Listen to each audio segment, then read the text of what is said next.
देखने को मिलेगा। चलिए ये तो थी खबरें, लेकिन अब ब्रोकरेज हाउस के रडार पर कौन कौन से स्टॉक्स हैं ये भी समझ लेते हैं। वामाक्षी जुड़ चुकी है हमारे साथ पूरी लिस्ट लेकर। वामाक्षी गुड मॉर्निंग, बताइए क्या क्या ब्रोकरेज हाउस की रिपोर्ट्स आई हैं। Good morning Pooja. Bank of America ने एनबीएफसी शेयरों पर अपनी राय दी है। जैसे कि आपने कहा, आरबीआई ने प्रोविजनिंग गाइडलाइंस रिलीज़ किए हैं स्टैंडर्ड असेट्स जो अपर लेयर में है उनके लिए, और इसका impact actually bank of America को लिमिटेड लग रहा है बड़ी एनबीएफसी से। हालांकि एलआईसी हाउसिंग एक एक्सेप्शन है। इसका कारण है कि current provisioning levels already high है।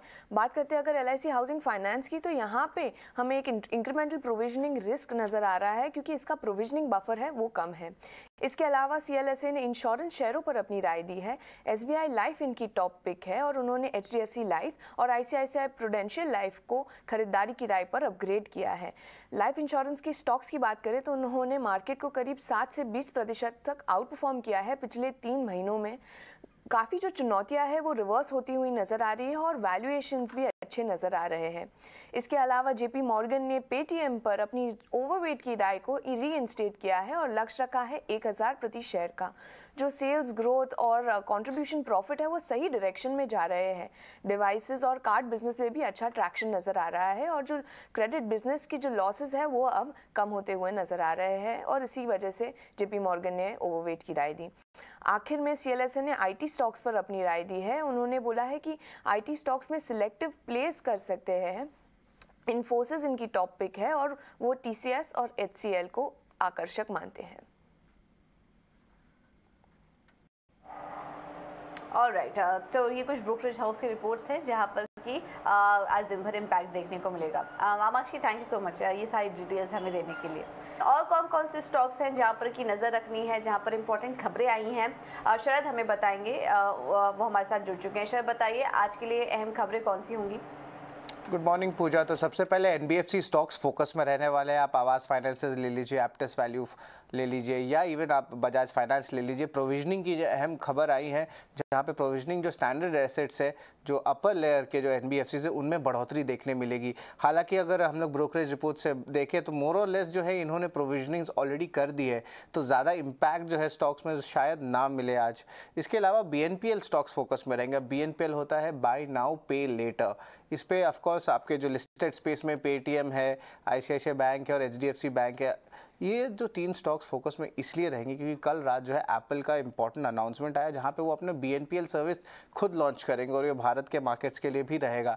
अब इसके कारण क्या होगा, जो बीएनपीएल का जो ऑलरेडी एप्पल पे रहता है तो वहां से आप बाय नाउ पे लेटर कर सकते हैं। तो ऑफकोर्स थोड़ी सी दबाव जो है, एक नेगेटिव जो है व्यू ज़रूर बन सकता है इंडियन प्लेयर्स के लिए जो इस स्कीम में ऑलरेडी हैं।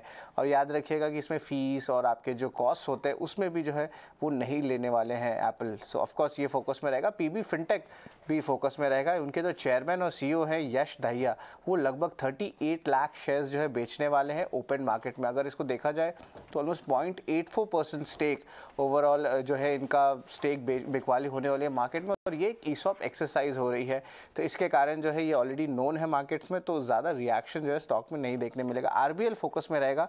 यहाँ पे जो है बोफा सिक्योरिटीज़ ने लगभग 26 लाख शेयर्स जो है 107 रुपये में खरीदारी की है, तो ये एक इम्पॉर्टेंट बल डील आया रिपोर्ट आया है। फोर्ब्स कंपनी फोकस में रहेगा और ये फोकस इसलिए रहेगा क्योंकि जो उनके प्रमोटर है शपूर पालन जी, उन्होंने लगभग 94 लाख शेयर्स का जो प्लेज है वो रिलीज़ कर दिया है। अब जो है ऑलमोस्ट प्लेज जो है कंप्लीट हो गए, जो है वो पूरी पेड ऑफ हो चुकी है रीपेमेंट की लोन के वजह से। तो ऑफकोर्स स्टॉक में पॉजिटिव रिएक्शन देखने मिल सकता है। पीएसपी प्रोजेक्ट्स, हालांकि उनके आंकड़े आ गए थे ऑलमोस्ट डे के एंड के ट्रेड में और स्टॉक में भी एक अच्छी पॉजिटिव रिएक्शन देखने मिला, लेकिन हमने इससे पॉइंट आउट किया कि 2 अहम वर्क ऑर्डर्स मिले हैं और ये वर्क ऑर्डर्स का अगर देखा जाए order to market cap ratio वो लगभग 40% का है, तो इसलिए जो है स्टॉक फोकस में आज भी रहेगा। एचएलई ग्लासकोट जो है स्टॉक में ऑलरेडी जो है तेज़ी देखने मिल चुकी है। यहाँ पे बोर्ड ने अप्रूवल दिया है स्टॉक स्प्लिट का, जो ऑलमोस्ट आप कह सकते हैं एक शेयर को 5 शेयर्स में जो है भाग किया गया हो। और दूसरे अलावा एक फंड रेज भी हुई है, 350 करोड़ का अप्रूवल आया है वाया इक्विटी।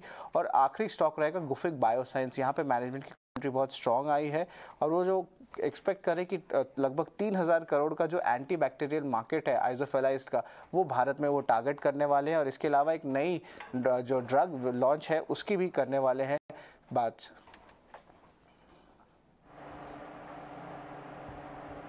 ऑलराइट, तो ये कुछ खबरें हैं जो कि आज दिन भर के ट्रेड में फोकस में रहेगी और इसका कितना इम्पैक्ट पड़ेगा कितना नहीं, ये भी आपको शरद ने एक एक करके समझाया। बहुत बहुत शुक्रिया शरद ये सारी जानकारी देने के लिए।